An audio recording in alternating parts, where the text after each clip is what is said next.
Hey everybody, what's it, Fox Gaming here. So I finally got the brand new Mantis on my season pass. Just so you know, the way that you get this rifle is to get your season pass to level 55, at which point it appears in the general loot pool.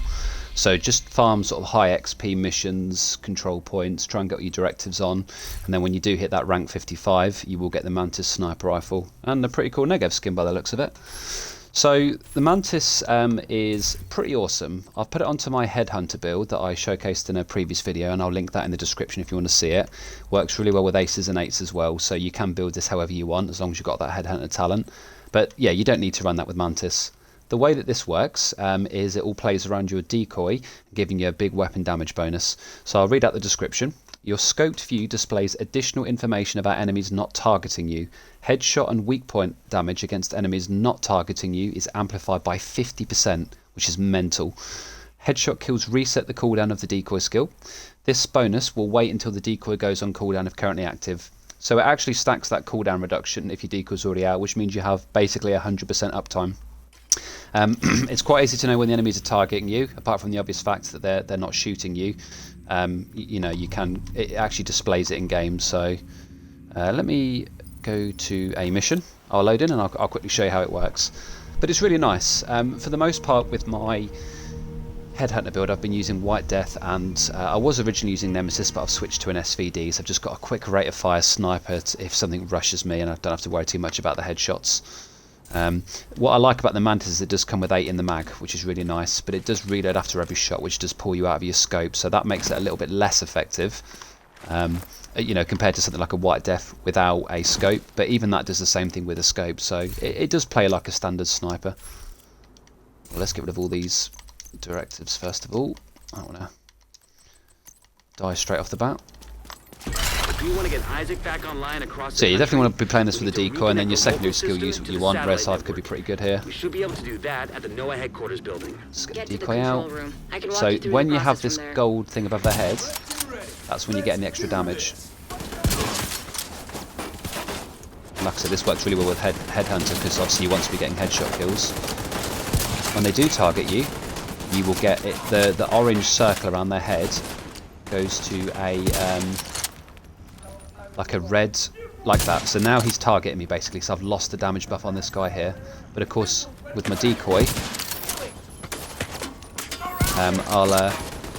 let's get this headshot kill.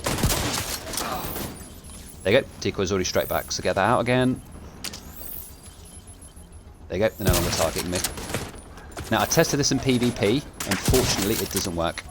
So you can't get the 50% damage buff even with your decoy out.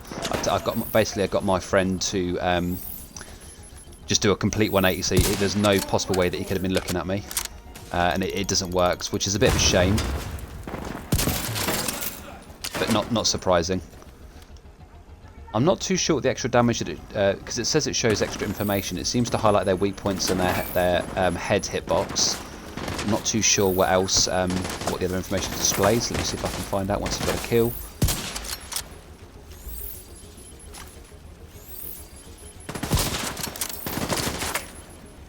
So it does a little bit less damage than the White Death, because its headshot damage is a bit lower. So you know, mine's at 111, I think. So there he goes, no longer targeting me. So I can land my shots.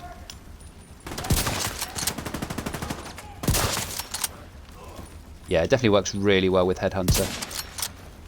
So it's shown me what class it is, but I think a lot of the scopes in the game do that anyway. So yeah, so the weapon does come with, I think it's 111%, so it caps out at the same that a standard sniper rifle caps out at. So, you know, just try and make sure if you're going to play it with Headhunter that you are over that 150%. This build uses Air Oldie, Providence, and of course the sniper and sharpshooter gives me well over 200%. So it's definitely really good.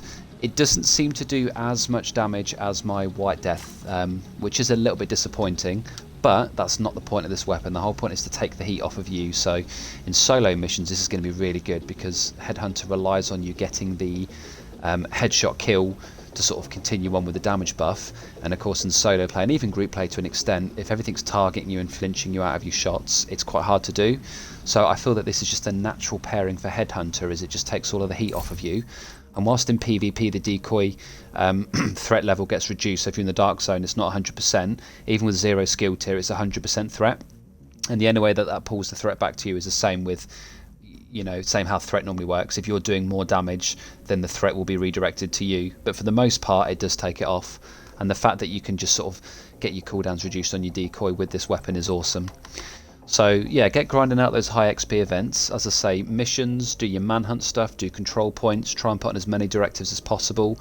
You can actually use all 5 directives if you use a turret and drone skill build, which is what I recommend. Just check out my video for solo heroic content with 5 directives. That build is perfect for EXP farming because you don't have to do anything. You can just chill out behind cover, let your skills do all the work, and just watch your shade watch and your season pass rank fly up.